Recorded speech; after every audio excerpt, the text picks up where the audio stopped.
រឿងអ៊ីស្រាអែលមួយនេះមិនអាចមើលរំលងបានទេរាល់សកម្មភាពដែលប្រឆាំងទៅនឹងអ៊ីស្រាអែលដោយប្រឆាំងទៅនឹងអាមេរិកដែរដោយនាពេលនេះក្រសួងរដ្ឋាភិបាលសហរដ្ឋអាមេរិកទើបតែប្រកាសបាញ់ទណ្ឌកម្មក្តៅទៅលើមេដឹកនាំក្បួនជំនួញមនុស្សធម៌ទៅតំបន់កាហ្សាព្រមទាំងឌឺចំថានេះជាទង្វើដ៏គួរឲ្យអស់សំណោចចង់បោកបំផ្លាញនៅសន្តិភាពរបស់លោកដូណាល់ត្រាំអ៊ីស្រាអែលប្រើកម្លាំងបាយយោធាចាប់ក្បួននាវាមកខាងទៀតអាមេរិកប្រើច្បាប់ហិរញ្ញវត្ថុបន្ថែមពីលើទៀតអាយយធ្ងន់កហើយអញ្ចឹងកាសែត Reuters នៅថ្ងៃទី19ឧសភាបានឲ្យដឹងថាដែនសមុទ្រមេឌីទែរ៉ាណេកំពុងតែផ្ទុះសមរភូមិដ៏ក្តៅកកុកតាមរយៈការបង្ក្រាបយ៉ាងចាស់ដៃពីកងទ័ពជើងទឹកអ៊ីស្រាអែលទៅលើក្បួននាវាមនុស្សធម៌អន្តរជាតិស្រាប់តែនៅក្នុងរបបការទូតដ៏គួរឲ្យភ្ញាក់ផ្អើលនាពាក់កណ្ដាលខែឧសភាឆ្នាំ2026នេះក្រសួងហិរញ្ញវត្ថុរបស់សហរដ្ឋអាមេរិកក្រមរដ្ឋបាលលោកដូណាល់ត្រាំបានប្រកាសចេញមុខបាញ់ទណ្ឌកម្មសេដ្ឋកិច្ចធ្ងន់ធ្ងរភ្លាមនៅថ្ងៃទី19ឧសភាទៅលើមេដឹកនាំរៀបចំក្បួនជំនួយកាហ្សាសមុទ្រ Flotilla ចំនួន4រូបសេចក្តីសម្រេចចិត្តដ៏មានឥទ្ធិពលនេះត្រូវបានធ្វើឡើងតែប៉ុន្មានម៉ោងប៉ុណ្ណោះបន្ទាប់ពីទាហានជើងទឹកអ៊ីស្រាអែលបានបើកប្រតិបត្តិការឆ្មក់ឡើងក្រសោបក្តាប់យកនាវាអន្តរជាតិចំនួន41គ្រឿងនិងបាត់បង់ការទំនាក់ទំនងជាមួយនាវា23គ្រឿងទៀតក៏ដូចជាការចាប់ខ្លួនសកម្មជនសន្តិភាពជិត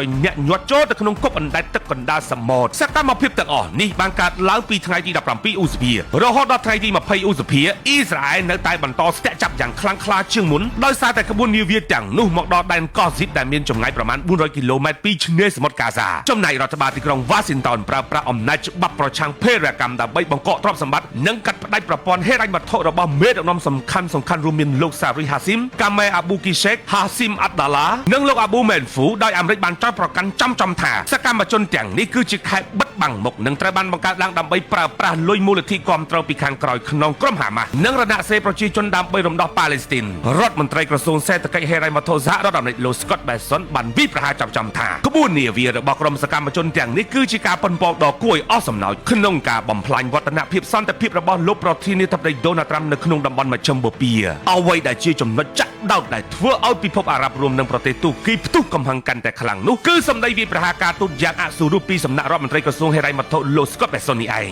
ការដាក់ទណ្ឌកម្មភ្លាមពីសំណាក់សហរដ្ឋអាមេរិកចំពេលដែលអ៊ីស្រាអែលកំពុងតែរងការចោទប្រកាន់ពីបទបំពានច្បាប់សមុទ្រអន្តរជាតិនៅឆ្នាំ1982សហសញ្ញានេះបានបង្ហាញឲ្យពិភពលោកមើលធ្លាយយុទ្ធសាស្ត្រយ៉ាងច្បាស់ក្រដែតថាសហរដ្ឋអាមេរិកលែងខ្វល់ពីសម្លេងរិះគន់របស់អង្គការសហប្រជាជាតិទៀតហើយទោះបីជាក្រុមសកម្មជនទាំងនោះអះអាងថានាវាមានតែម្សៅទៅដោះគោជារក់និងជំនួយមនុស្សធម៌សុទ្ធសាធក៏ដោយក៏ទីក្រុង Washington នៅតែដើរតួជាខែលការពារចិញ្ចាំងដែកឲ្យរដ្ឋបាលលោកនេតាន់យ៉ាហ៊ូដោយម្ខាងបាក់ដោយអ៊ីស្រាអែលប្រើកម្លាំងយោធាចាប់នាវាកណ្ដាលសមុទ្រនិងម្ខាងទៀតប្រើកម្លាំងច្បាប់ហិរញ្ញវត្ថុដេញមុខអ្នកណាហ៊ានជួយចេញមុខជួយតំបន់កាហ្សាដែលធ្វើឲ្យលបែងសឹកភូមិសាស្ត្រនយោបាយលើផ្ទៃទឹកមួយនេះកាន់តែឡើងកម្ដៅខ្លាំងដល់កំពូលតែម្ដងគួរបញ្ជាក់ផងថាក្បួននាវានេះបានចាក់ចេញពីកំពង់ផែបាសេឡូណាប្រទេសអេស្ប៉ាញនៅថ្ងៃទី12មេសា